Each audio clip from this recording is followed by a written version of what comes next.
Students, welcome to my channel. I am Rashmi, your maths teacher. तो इस video में आज हम देख रहे हैं हमारे चैप्टर 7 इंटीग्रेशन के एग्जांपल्स। तो हमारा एग्जांपल नंबर 2 है। यहाँ आपको इंटीग्रेट करना है x³ - 1 अपॉन x²। तो बहुत डिफरेंट टाइप के क्वेश्चन है। कैसे पता चलेगा कि कहाँ पर क्या मैथड लगाना है? तो आप टर्म से याद करो। देखो, ये आपकी एल्जेब्रिक टर्म है और एल्जेब्रिक टर्म में हमें बहुत सारे फॉर्मूलाज डायरेक्ट पता है, तो इनको उसी टर्म में चेंज करो कि हम डायरेक्ट फॉर्मूला यहाँ पर लगा सके। तो देखो यहाँ पे क्या करेंगे, सबसे पहले डिनोमिनेटर, इस टर्म का तो हमें इंटीग्रेशन नहीं आता है, तो हम यहाँ पे क्या करते हैं, x² को दोनों के साथ में लिख लेते हैं। तो ये आपका यहाँ पे क्या हो जाएगा, x³ upon x² - 1 upon x² और ये dx हो गया।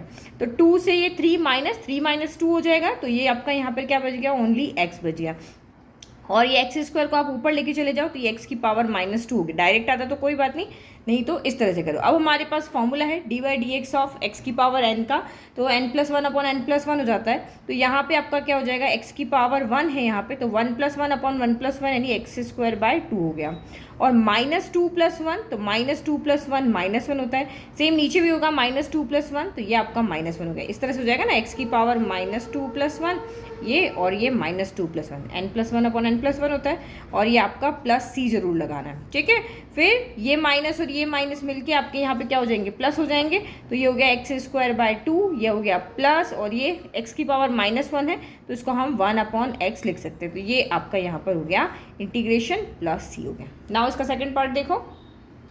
तो ये भी हमारा एल्जेब्रिक फॉर्म में है, डायरेक्ट है। ये x की पावर n फॉर्म है, तो इसका डायरेक्ट इंटीग्रेशन हो जाएगा n+1 यानी 2 पावर 3 + 1, और यहाँ पे भी 2 पावर 3 + 1, और कांस्टेंट का इंटीग्रेशन क्या होता है, x हो जाता है, और ये प्लस आपका c हो गया। तो बस अब आपको इसको सॉल्व ही करना रहा।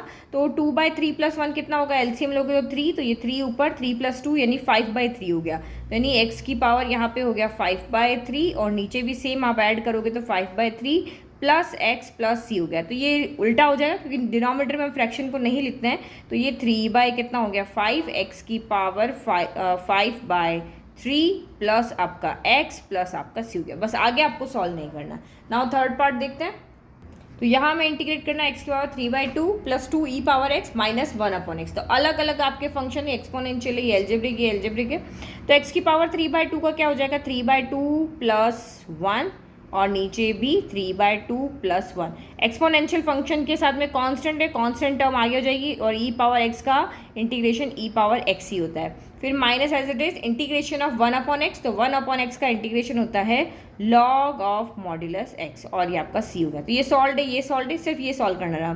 तो 3/2 + 1 कितना हो जाएगा, 5/2, नीचे भी 5/2। तो जैसे यहाँ 5/2 उल्टा हो गया था, ये नीचे आ रहा था ना 5/3, 3/5 हो गया, तो वैसे ही यहाँ पर भी 5/2 क्या हो जाएगा, 2/5, और ये x की power 5/2 + 2e⁻x minus log modulus x plus आपका c हो गया। तो ये हमने यहाँ पे सॉल्व कर लिया है एग्जाम्पल नंबर 2। आई होप आपको समझ में आया कि कैसे एल्जेब्रिक फंक्शंस को हम सॉल्व करते हैं।